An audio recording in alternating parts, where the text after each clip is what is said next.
Got to get a few tools together.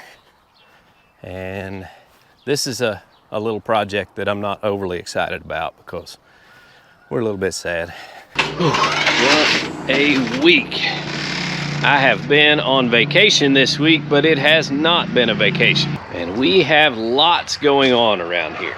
Some of it is super exciting, and well, some of it's a little bit sad. We've had kind of a rough week. I'll tell you a little bit more about that as we get into the video, but I'm gonna give you an update on all the stuff that's going good so far.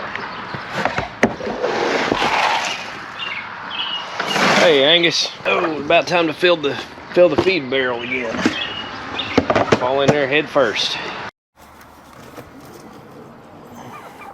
Hey Jenny.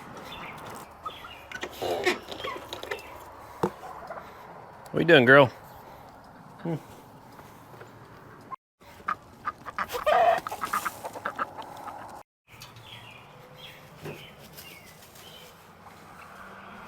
Now I took this week off of work because we are still working hard on the coffee shop, Farmer's Daughter Coffee Company.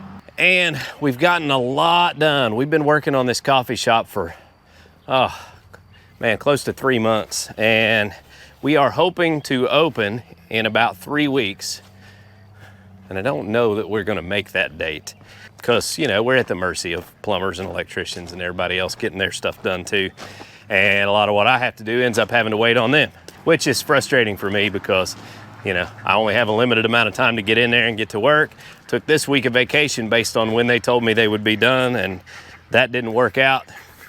It's not always their fault either. Sometimes they're waiting on permits and approvals and all that kind of stuff. So it's just how business works. That's all part of it, and we're learning a lot, sorting through the red tape, trying to get a business up and running. But it was an exciting day today at the shop. We got a lot done, and my daughter started interviewing new employees, and that was pretty cool to see her doing that too. I can also tell you, going and working on a shop every evening when you get off of work, building and doing all those things, and then every weekend and spare moment that you get going and working in the coffee shop means that things go kind of left undone around here some. So, you know, my fence rows are not weed eated like I normally like. We did get our garden out and things are up and running, but we haven't been able to get started on our cabin build and all the things that we want to do for fun because we're trying to get that coffee shop done. And that's okay. I'm excited for my wife and my daughter that they're going to have that. And I think it's going to do well. They've got a great location. They've got great ideas. I'm a little bit biased, but I think we roast the best coffee around. And I know my daughter makes the best drinks around. It's gonna do well if we can ever get it open. I thought I would show you first a little update on my garden because, hey, the garden's doing pretty good. We got it out when we had time to get it out, and it was a little bit early. It was a couple weeks before May when we put it out. We've got our beans all coming up, and we had a few spots where they got frost nipped, and so I just planted a new one in each of those holes. And then we got some corn coming up over there. So all in all, it's coming up pretty nice and healthy, and you know, for a couple weeks into May, a few weeks into May, we got a pretty good looking garden going. Let's go over and look at the other corn patch. Corn patch is coming up pretty good and healthy over here. Shoot, we're gonna end up about a month ahead. I've always heard knee-high by the 4th of July, but we're gonna be knee-high by the 4th of June. Garden seems to be a success so far, but today, me and Caden need to go up on the hill and take care of something. Got to get a few tools together. And this is a little project that I'm not overly excited about because we're a little bit sad. All right, hey Caden, I want you to get the water jug and go fill it in the pond and bring me that 5-gallon bucket to put the trees in. And I'll get the shovel and I'll dig the trees up, okay? So, my new friend Tom, who is actually a subscriber to the channel, and he lives in Virginia, but he's moving to our area, and he's bought 100 acres just down the road from me. And he reached out and was telling me about it. And his last trip into town, he had car trouble and he was pulling a trailer and didn't know anybody in this area. So he called me and said, can you come and help me out? Help me get my trailer to my farm. So I went down and towed his trailer on up the hill to his farm, and he gave me a couple of hazelnut trees.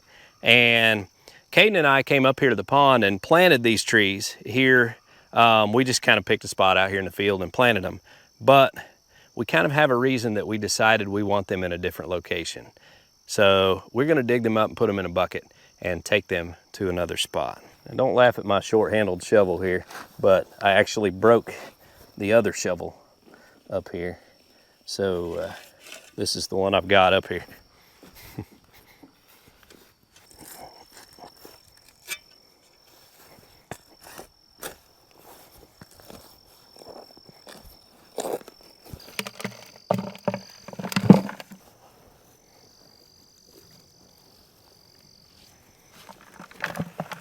You want to grab the water jug and I'll grab the bucket and put them in the truck.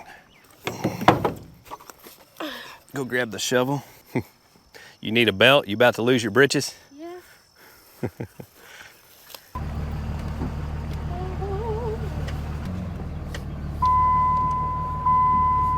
All right, so me and the kids are up here because, well, this is where I had to bury Hazelnut, our dog. And I'll tell the story about it in a little bit as we plant the trees and all that. But Caden had a rose that he gave to Mama for Mother's Day that he wanted to bring up here and put on Hazelnut's grave. So you gonna put your rose on her grave? That's perfect. Hazel was your buddy, wasn't she? Yeah. We played doggy together. Yeah, Caden acted like a dog all the time. All right, let's plant our trees.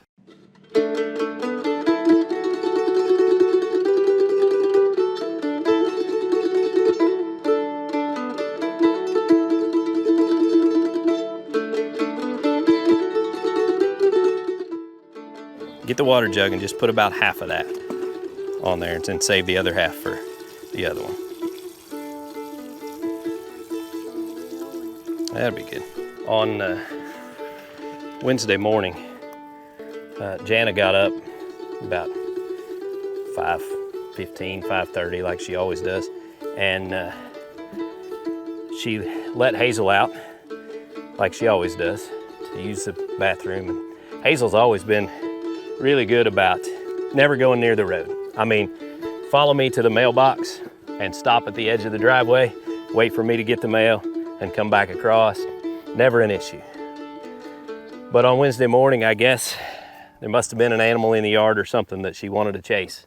And it was really foggy, and she ran out in front of a car and got hit. And so Jana come running and woke me up and said, "You gotta come get Hazel, she's hurt." And she was hurt real bad. She couldn't move. And I had to put her down, and it was tough. I honestly never really been a pet guy, and I told the kids no on having an inside dog.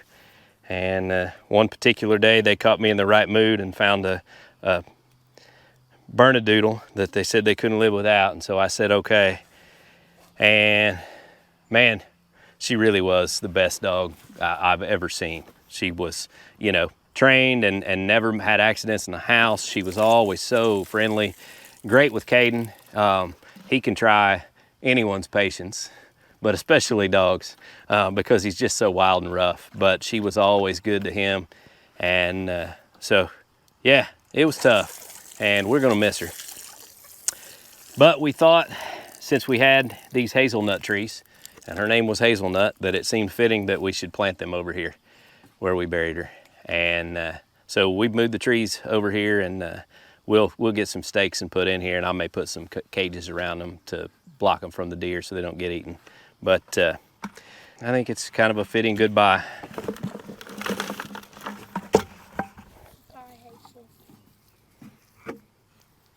All right, you about ready to go down? Well, guys, I don't really like to shoot a sad video.